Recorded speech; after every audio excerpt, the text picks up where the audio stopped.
जय आदिवासी। किसी को ज्वार शब्द से आपत्ति हो तो माफी तो नहीं मांगूंगा, लेकिन थोड़ी बहुत बात बता दूंगा मैं आपको कि जोहार बोलते क्यों हैं। जोहार शब्द बहुत पुराना है, रामचरितमानस में लिखा गया है, कोई नया शब्द नहीं है। और इससे पहले भी आदिवासियों का मूल शब्द है। ज्यादा बात नहीं कि मेरे दादाजी अभी कोरोना काल में ही उनकी डेथ हुई है। तो मारा दादाजी कहता कि सोरा राते राते सोरा पेशाब कर जाता है और पसे मैंने टट्टी आ जाती तो तड़ीवा सुला वापसी की था कि सुला वापसी ज्वार ज्वार ज्वार राते राते सोरे थारे सोरे अगाड़ जाए, दने दने मार सोरे अगाड़ जाए, ज्वार ज्वार वापसी। तो ये है जोहार, कोई नया शब्द नहीं है, पुराने आदिवासियों का ही परंपरा से ज्वार है।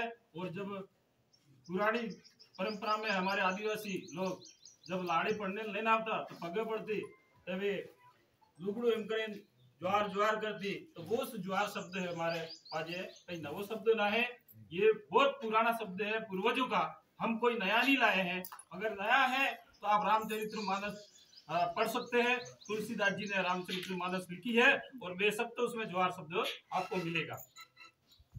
इसके बाद आज सारे बड़ी यहाँ जितने भी बैठे हैं, मोतबीर, जनप्रतिनिधि, युवागण और माताएं,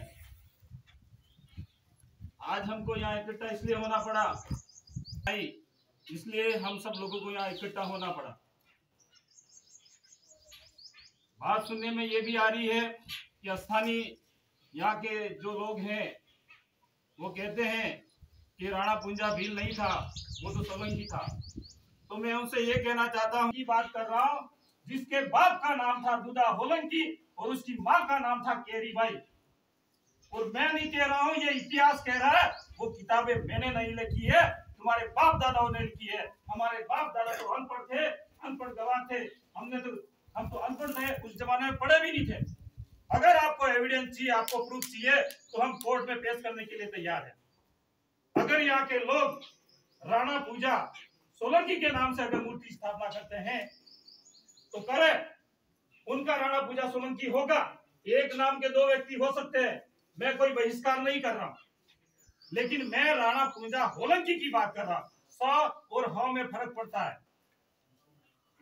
तो आपका होगा राणा पूजा सोलंकी, तो आपकी उस वेशभूषा में आप मूर्ति लगा सकते हैं।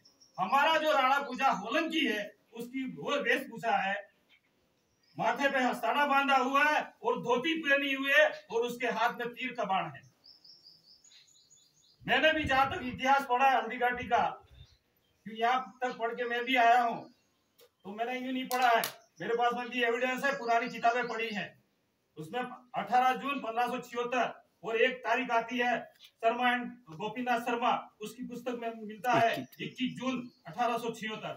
दो लेखक हैं, एक शर्मा एंड व्यास कहता है 18 जून और वो गोपीनाथ कहता है 21 जून, लेकिन सत्र एक ही है 1576 के दिन में। उस दिन जब महाराणा प्रताप के सामने संकट आया, उन्हीं के दोनों भाई शक्ति सिंह और जगमल दोनों भाग गए थे, कहां पर, अकबर के शरण में चले गए थे। तब महाराणा प्रताप ने कहा था, महाराणा प्रताप हमारे भीलू राणा पूजा के पास में आए तो उन्होंने कहा, ये भीलू राणा, मैं मेवाड़ की धरती को बचाना चाहता हूं मुगलों से, तो क्या तू मेरा साथ देगा? तो राणा पूंजा भील ने कहा था कि मरते दम तक राणा पूंजा भील इस मेवाड़ की धरा को बचाएगा। और उन्होंने ये भी कहा था, क्या तू मेरे साथ में जाएगा या दाग रखने के लिए? राणा प्रताप, मैं आपके साथ में रहूंगा और कंधे से कंधे मिलाकर युद्ध लड़ूंगा। और वो युद्ध लड़ा था 1576 की हल्दी घाटी के युद्ध में।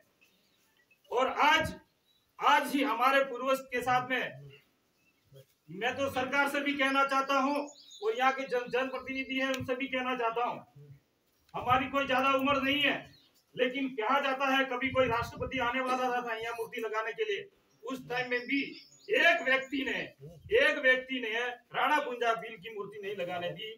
तो मैं आप लोगों से यह कहना चाहता हूँ, इस अनुसूचित क्षेत्र में इस ट्राइबल एरिया में सबसे ज्यादा जनसंख्या किसकी है, ये बताइए मुझे।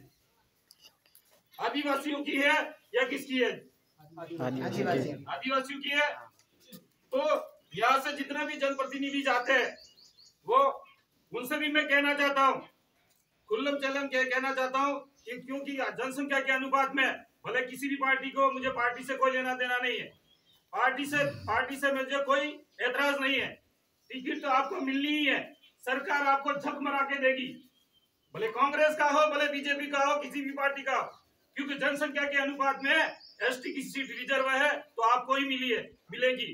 तो फिर क्यों तलवे चाटने के लिए दौड़ रहे हो वहां पर, फिर क्यों पैसे के बलबूते पे टिकट लेने के लिए जाते हो? और इसीलिए हमारे इतिहास के साथ में छेड़खानी हो रही है। तो मैं चाहूंगा कि अगर बारनवा की धरती पर अगर मूर्ति लगे तो धोती कुर्ते में, धोती और माथे पे चापा बांधा हुआ, हाथ में तीर कमान और उसके साथ में भील की वेशभूषा में मूर्ति लगे, अन्यथा ऐसा नहीं होता है। तो यहाँ जितने भी बैठे हैं हमारे गण, जितने भी व्यक्ति आए हैं, उनसे मैं निवेदन करूंगा इस कमेटी बनाए और कमेटी के माध्यम से हमें कुछ करना पड़ेगा, या बड़े बड़े भाषण देके चले जाएंगे जैसे हमारे लोकेश जी बलात ने कहा था कि भाषण देके चले जाएंगे, कुछ नहीं होने वाला। क्योंकि हमारे जितने भी नेता हैं ये तो उनके तलवे चाटने वाले हैं, क्योंकि ये उम्र बीत गई। आप बहुत सारे यहाँ पर वडील बैठे हुए हैं, आपको पता होगा आज इतने साल हो गए आजादी के बाद में, तब भी कुछ हुआ नहीं। भाई मैं भी पढ़ा लिखा हूँ, मैं भी तो राजपूतों का इतिहास पढ़ रहा हूँ, तो मैं तो उनके राजपूतों के इतिहास के साथ में खिलवाड़ तो नहीं कर रहा हूँ, मैं तो नहीं कर रहा। तो तुम लोग हमारे भाई का इतिहास खत्म करने के लिए क्यों तैयार हो?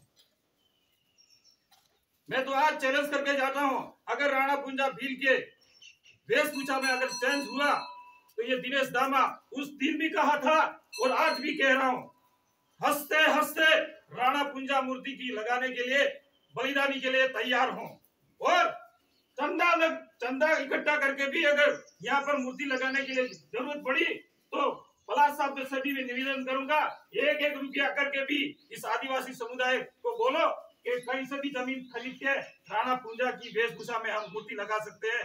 सरकार की कोई जरूरत नहीं है, सरकार वैसे हमें सहायता नहीं देगी। मैं अपनी बात को यही विराम करूंगा, ज्यादा बात नहीं करूंगा।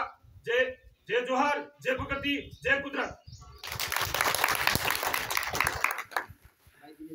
धन्यवाद, आपने